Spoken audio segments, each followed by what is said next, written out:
This is an illustrated documentary series of the local and international travels of Dr. Jose Rizal from 1882 to 1896. Many of the landmarks and markers, photographs, and video clips shown in this series are the actual places mentioned in his travels, diary, and letters. Started in 2015, this 5-year documentary project is dedicated to the Filipino youths, patriots, and all non-Filipinos who propagate the teachings and ideals of the national hero. I highly recommend this documentary series to students and teachers as a companion reference in studying and teaching the life and travels of Dr. Jose Rizal. This series will bring everyone to where it happened, places where Dr. Rizal has visited, studied, and lived while working for reforms for his country. A 500-page coffee table book is bundled with these videos. Good luck and enjoy the series.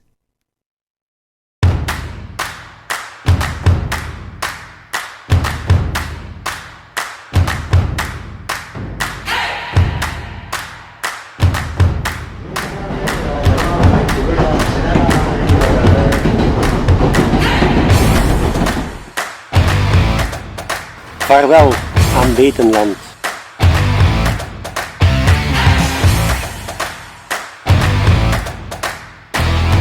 My name is Florentino Rodal. I teach at the Complutense University.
elementary school from Wilhelmsfeld,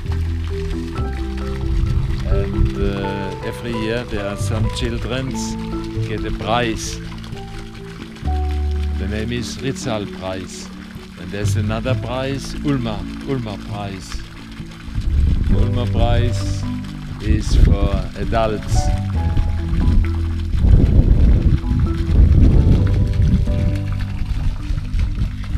you have any idea how many people actually live around here? Not so many. When Rizal was here, only 300, and now there are living 3,200 people in Wilhelmsfeld.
And Hans and I myself were in the Philippines in 1960.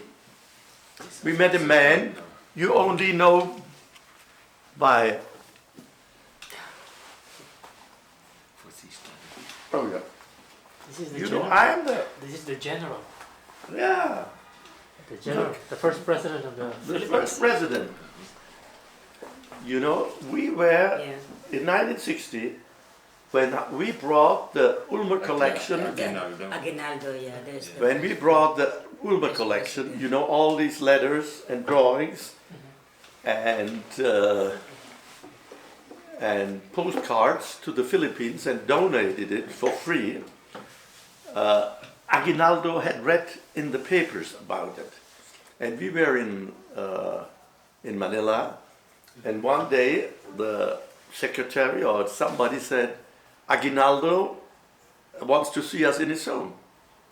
You know, we had a collection of 25 letters and postcards and about 10 or 11 drawings, and the first edition of the Noli, with a personal dedication by Rizal to my great-grandfather. This is the Ullmer collection. And there was a very smart and intelligent, I always say it was the most intelligent Filipino woman I've met in my life, Mrs. Paz Mendez. Paz Mendez, her husband became later foreign secretary of the Philippines in Japan. First he was a minister in Japan, and then he became Minister of Foreign Affairs in Manila with Magsaysay. And this lady, when her husband, Mauro Mendez, was ambassador to Paris, came here, she was the one who started the whole business between Germany and the Philippines again. It had been forgotten for years, for many, many years. And she restarted it in the late 50s. Wonderful woman.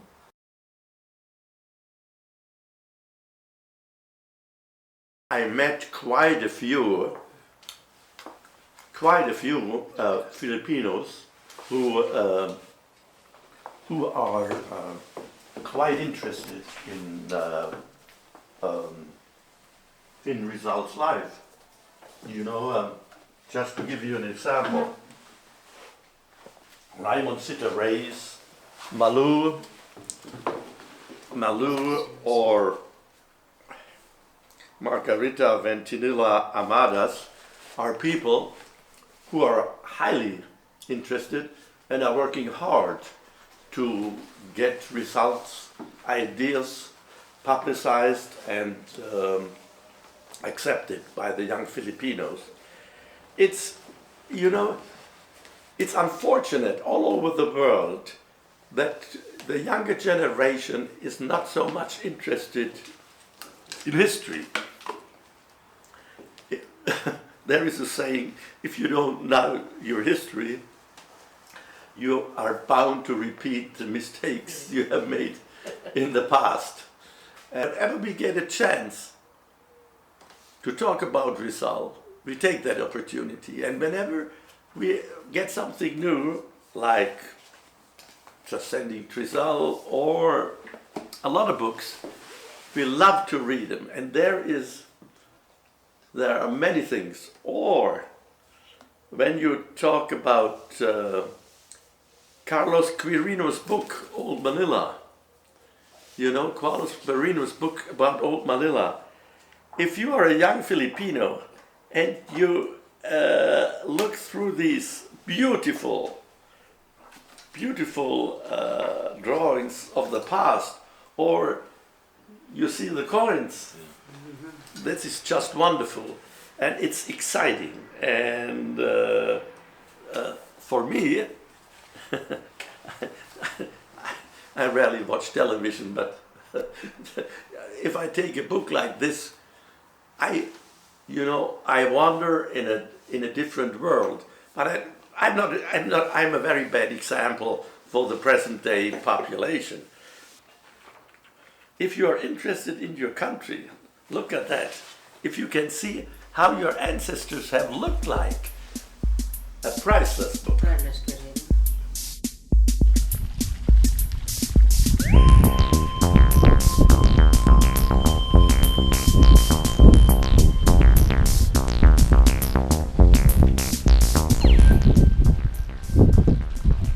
Okay, so what are the flags?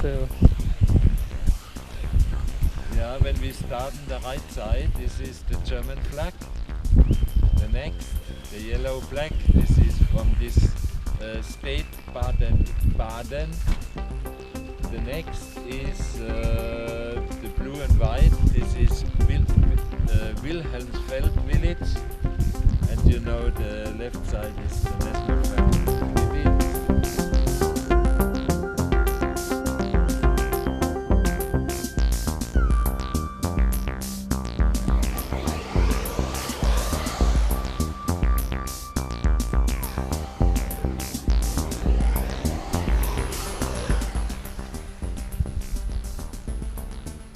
Okay, you were saying this place is brand new, especially this. This was rebuilt last year, and what is new, these are the steps, the water coming down and go inside here in the ocean.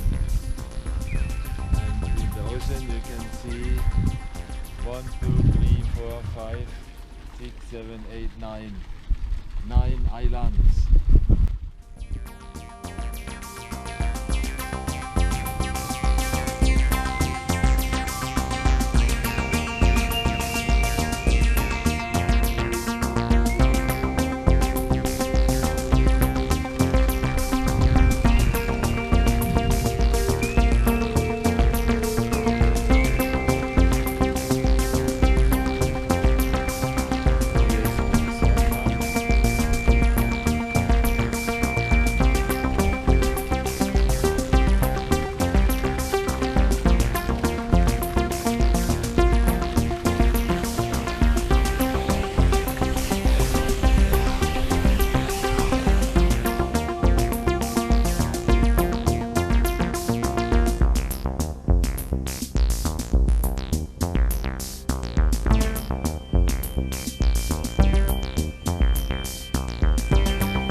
It's very complicated to say.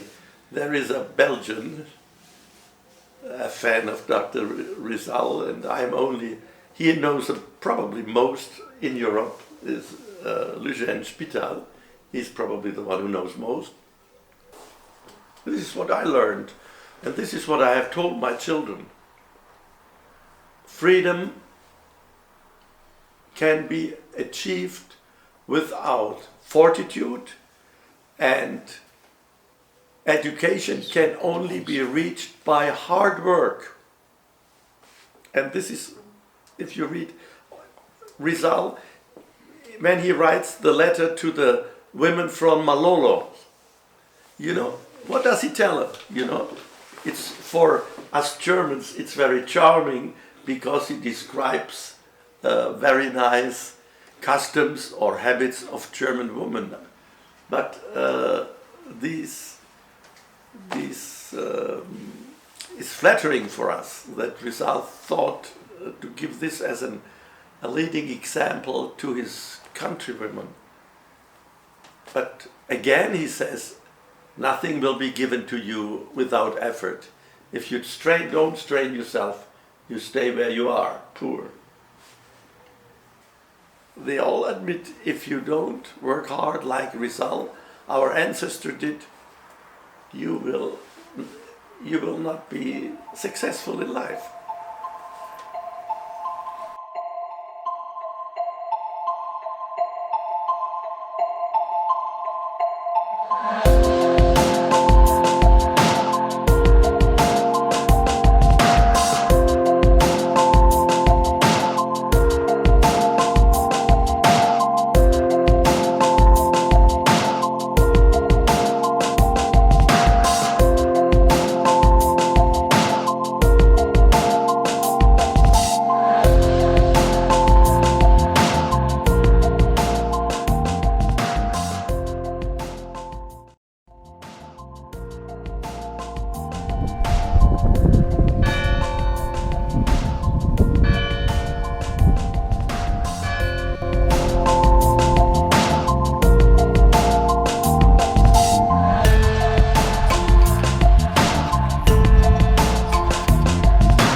There is a letter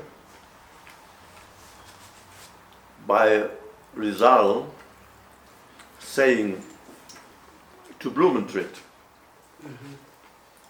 the time when I stayed in Wilhelmsfeld made me think differently about the Catholic Church. I have milded, is that correct? Milded, make it milder. I have milded my thoughts and I have reduced my opposition to the church tremendously because I met some priests who behaved differently from what I was used to in the Philippines. You know, they discussed each other with two brothers and two friends and not opposed each other. And that's a wonderful thing. And this is what we can learn from Rizal. If you behave like a friend, you don't start a war. If your brother gets sick, you start to try to help him. And that is a wonderful way of living. In one letter, he cites St. Augustine, Rizal. I don't recall in which one, but it's in a letter to Blumentritt, and he says, if someone has lived a decent life, why should he be afraid of death or dying?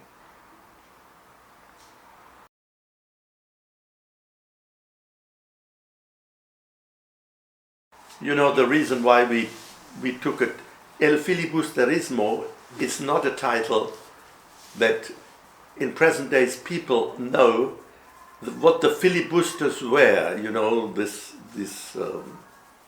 in the German language, this is not a known expression. So we had to go around this. And there are two possibilities. You can translate it, filibusterism, as rebellion, or you can translate it as terrorism. And if you take the main figure in this book, you know, the jeweler, if you take the jeweler, he finally is a terrorist. He's not a rebellion, you know. It's not what he wants. What he does is real terrorism. And this is a question which is presented the whole world every day here, you know.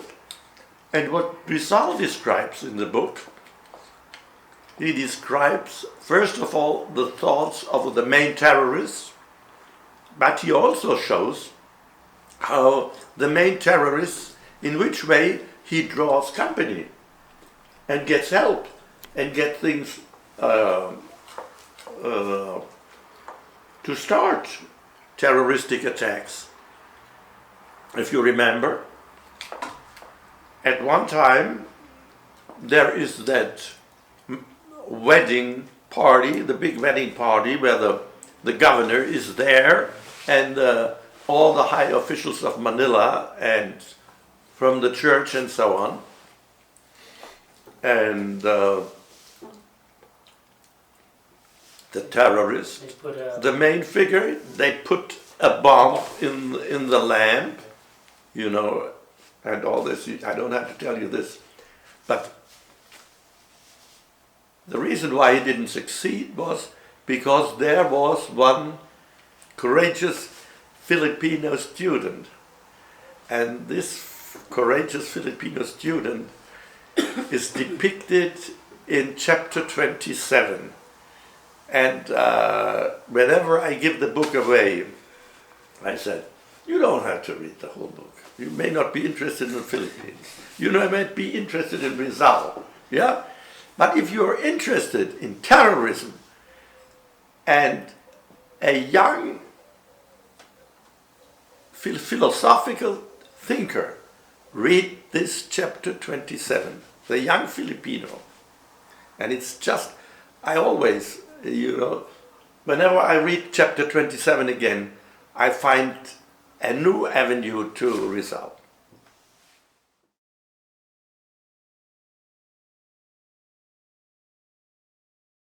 Rizal, the philosopher, at the end of Il Filibusterismo, finds a way or recommends a way how terrorism can be avoided.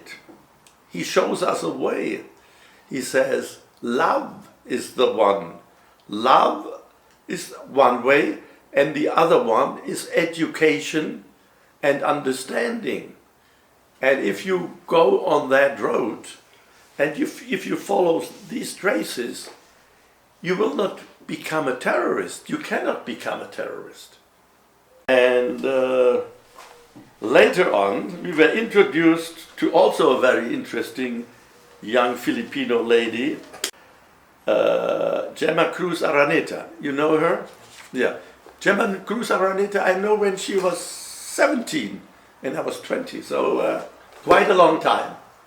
And she gave us this very nice summary. She has written a couple of interesting short stories about Rizal, mainly based on B. Bantuk's mother's information. And I think these rehearsals, there are still some people who can talk about the conditions when Rizal was alive. So we also met, of course, we met Leoncio Lopez Rizal, who was present when Rizal was shot at Bagumbayan. And he was from house, a physician, and he was an historian, and we dedicated the book to Mrs. Paz Mendez and Leoncio Lopez, to the memory of these people, because they have done so much to promote the thoughts of Rizal. And he was here in Heidelberg. You know, he was a very fine man. You know, you rarely find a person like Leoncio Lopez Rizal nowadays, because nowadays it's all loud and very loud and showy and so on. He was a small person, you know, very small person. He was a physician, and he talked very quietly. But his message was, we called him Opa actually. Opa, yeah, he was up to his end, he was our Opa.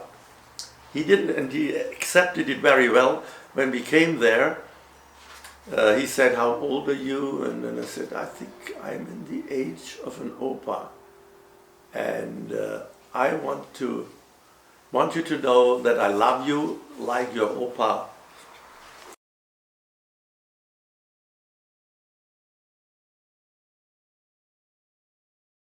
And he inspired Hans, my brother, and me to read all the letters of Rizal that have been published. The majority actually have been written in German, in the German language, yeah, to Leitmeritz, and when we stayed 3 weeks, the time we were in Manila in 1960s, we were 3 weeks. It was very funny that Opa had a little house, what we called his museum. And at 5 o'clock in the afternoon, he disappeared. And then we asked Oma, his wife, what is he doing? Is he praying or meditating? No, she says, he's working. He has found something. Think about Jose, and he's trying to work it out. Again, a wonderful person. A wonderful person, who raised a lovely family, and he actually he worked it out. Your president Max Sai gave my brother Hans and me the highest honor the Filipino people can give to a foreigner. We became Maginoo of Sikatuna. And in these days, there had been, the last one before us was Ike Eisenhower, and then came me, my brother, and Pastor Weber from Wilhelmsfeld. And I was in these days, I was in the United States, but Opa Lopez Rizal came here, and there was a nice celebration in Wilhelmsfeld, and that honor was transferred to us by Opa. I'm sure it was the influence of him and Mrs. Paz Mendez, otherwise they would not have. I think we should close. Let me give you one story, which is worthwhile being told. When Rizal stayed in Wilhelmsfeld, the poorest village in the Odenwald, the poorest, yeah. He had a good friend in the neighboring village of Rizal. And this friend was a Catholic priest, yeah, Heinrich Bardorf. And Pastor Ullmer and the Catholic priest Bardorf, they had a weekly, twice monthly get-together in a public restaurant in Schriesheim. And when Rizal came, some people were very much annoyed because Rizal had a brownish skin. The pastor was drinking wine in the public. In addition, he socialized with the Catholic, which was in these days something not very liked. And so this man wrote a letter to the superiors of Pastor Ullmer in Karlsruhe. And this letter still exists. I have seen it. I've seen this letter. And this man says, Pastor Ullmer will never get into paradise because he socializes with a Catholic priest. He drinks a quarter of wine in a public inn, in a public restaurant. To make things worse, now they have accepted a Mohammedan colored in their community. You can be sure he will never get into paradise. And this letter was referred to Pastor Ullmer. And now I can tell you, I hope I get it all right. He said, it is true that I socialized with a Catholic priest. Yeah. As you know, Jesus Christ socialized with a lot of people. Why shouldn't I? It's not true that we drink one glass of wine in public. We always drink two. And I have to admit, sometimes we have exceeded this amount. It's true that we have accepted a Filipino. He is not a Mohammedan, he is a Christian and an ophthalmologist. Unfortunately, he's going to leave us here next month, but he's a fine person.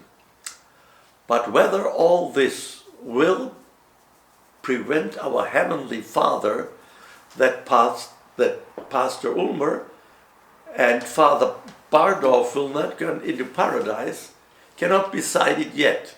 It will be decided in time by our Heavenly Father.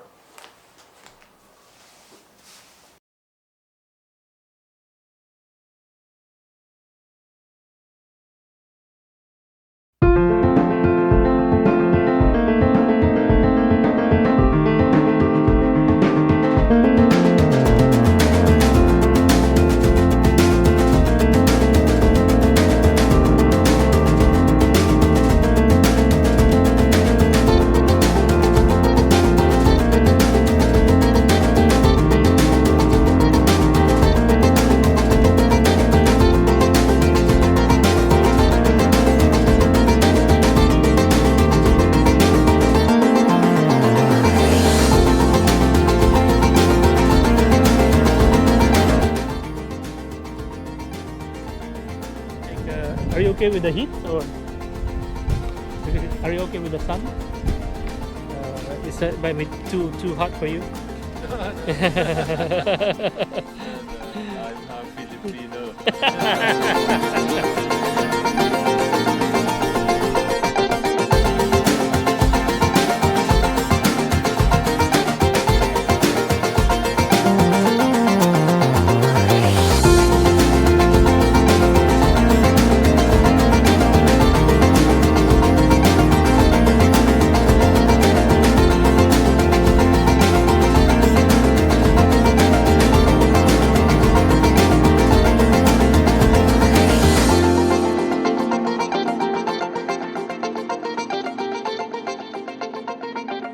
Thank you.